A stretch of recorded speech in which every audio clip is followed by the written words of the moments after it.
you really think I can't afford a PC, bro? Bro, I got a PS5, a Switch 2, a 15-inch MacBook, a 4K monitor. You think I can't afford a PC, bro? This is a choice. This is a choice, brother. If I can afford to waste money that you can't, don't that mean I'm richer than you?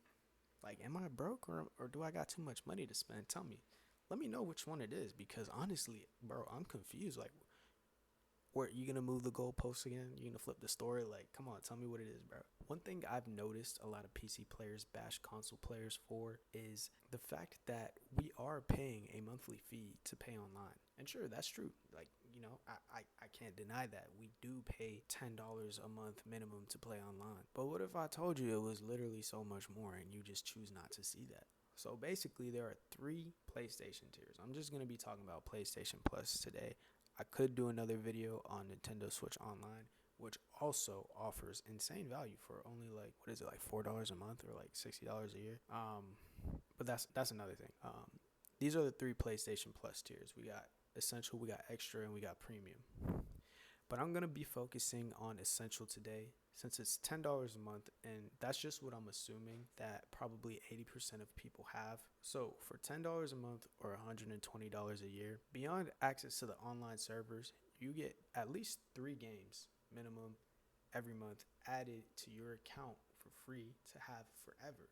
This is completely different from the Extra tier where you'll have games on there. You'll have like 100 or so games that you can access at any time, but then like, the month rolls over and suddenly you don't have access to that game anymore. Now you got to buy it.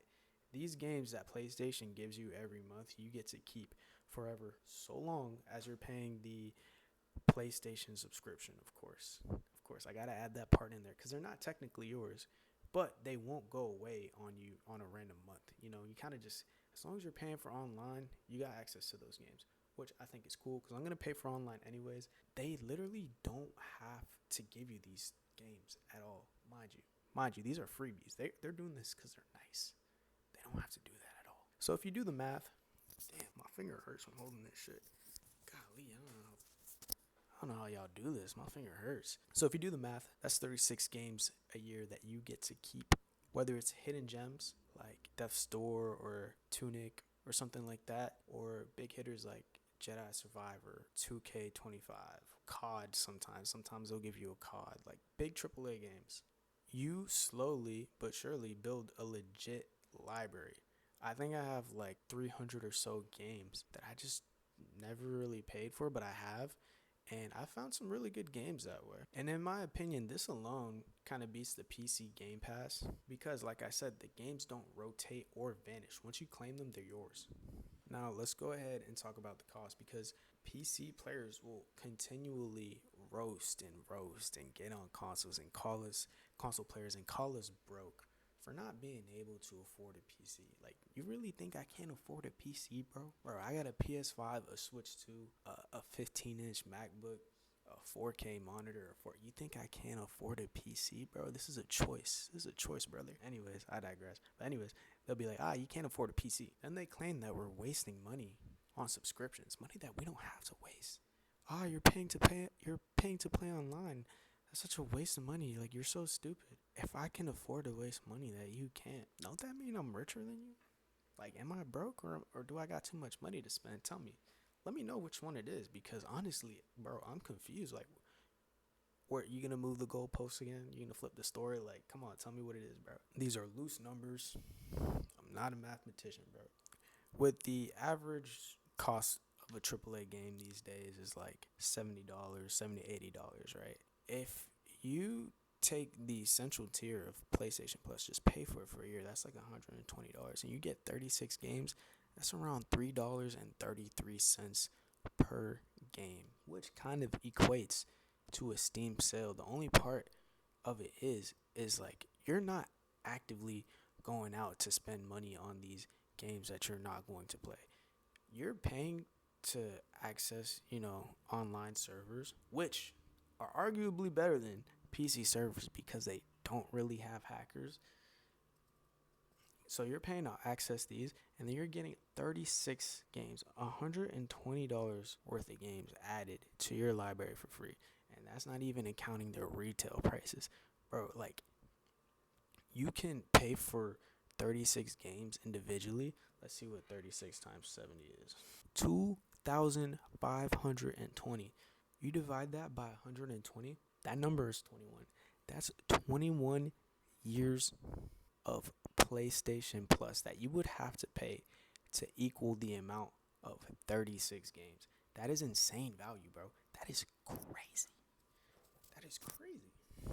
And on top of that, right, when I'm getting these games handed to me, bro, I don't have to worry whether my PlayStation's going to run it or not. You might have a rig that's not better than my PlayStation. You may have one that is better, but that doesn't mean that it'll run. There's games like Doom, The Dark Ages, that came out that have forced ray tracing on it, and it runs horrible on a lot of PCs.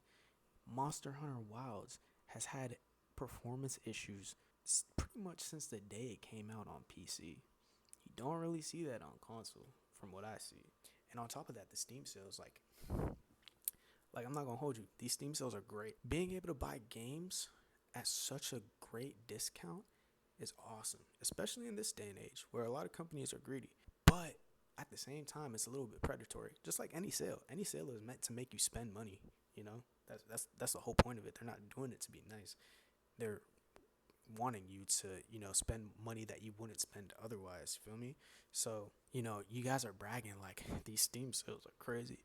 Every year I get 50, 100 games for like $200, bro. Bro, come on, let's be real. You're not even playing all those. So you're wasting money. You're wasting mad money.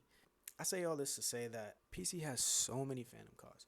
You're spending way more money than you're even realizing to own games that you're never going to play. Whereas on PlayStation, right, you spend like $400 for the base PS5 console. That's smooth, bro. That's outperforming a lot of modern day PC games with these AAA titles these days because they come out unoptimized, and that's a whole other conversation. But anyways, you're spending $400, and then you're paying like $10 a month, but then you're slowly gaining a library. Let me check out this game. Let me check out this game. Before you know it, a year goes by and you got 36 games. Good games too. These are curated games. Sometimes they're games that you don't even like realize that you would like. They're just handed to you and you're like, you know what? I'm gonna just try it, and then it ends up being your favorite game. That happened to me with Death Stranding, by the way. Let's talk about the phantom cost of owning a PC. For a modern AAA gaming rig, the price has always been around like $1,000, $1,500, $2,000 to keep up with modern titles. Whether that be from like 2010 or 2025, the prices kind of stayed the same as to, the entry point in getting, access to these modern AAA titles at that high fidelity that PC offers, But every couple of years, like they say like this is the best part of having a PC is that, you don't have to buy a whole new PS5, or like you don't have to upgrade to the PS6, this and that, and buy a whole new other console. Bro, every 2 years you're upgrading your graphics card, gang. Like every 2 years, Nvidia releases like a 4080, a 5090, or whatever, and you be like, oh my god, I need to buy it. It's $1,000. Let me go. Like, y'all spent $1,500 for the base rig, and then your CPU blew out. That's another $200. Oh, your motherboard died. That's another $200. Oh, you want a GPU upgrade? That's like what, at least $500 if you're getting an upgrade. At least $500. It could be $1,000. So it's like you spent $1,500, and now you're adding up all these things onto it. So it's like you're spending all this money without even realizing. So pretty much to wrap up this video, the next time someone says console players are stupid for paying for PlayStation Plus to play online, just remember that we're getting 36 games a year for $120. We're getting standardized, consistent performance, peace of mind, not having to worry about whether your game is going to run or not. We don't have to upgrade our system if our game isn't going to run, because it is going to run. It's not going to be on PlayStation if it's not going to work. So we don't have to worry about system upgrades to play a game that we're like anticipating or something that catches our interest. Play our $70 AAA games day one with no stress. Sounds like a smarter investment to me than to, because whenever a new PC game drops, it's, oh, Now I need to buy a new GPU. Oh, my game stutters on launch day. Oh, this game isn't optimized for my brand new GTX 4080. What do I do? Now I gotta spend 3 hours in the settings menu to play this game while my friends are having fun on PlayStation. Like, come on, bro. That shit ain't fun. You need to stop lying to yourselves. This isn't the last time I'm going on, y'all. I'm gonna be honest. I kind of enjoy this. It's fun seeing y'all get mad. But yeah, that's gonna be it for me. I've already been talking for like 15 minutes. I'm not even sure if I make sense, but if you found this video insightful, if I opened your mind, please leave a like. Let me know what you think about anything that I said down in the comments. Please consider subscribing, and I will catch y'all on the next one.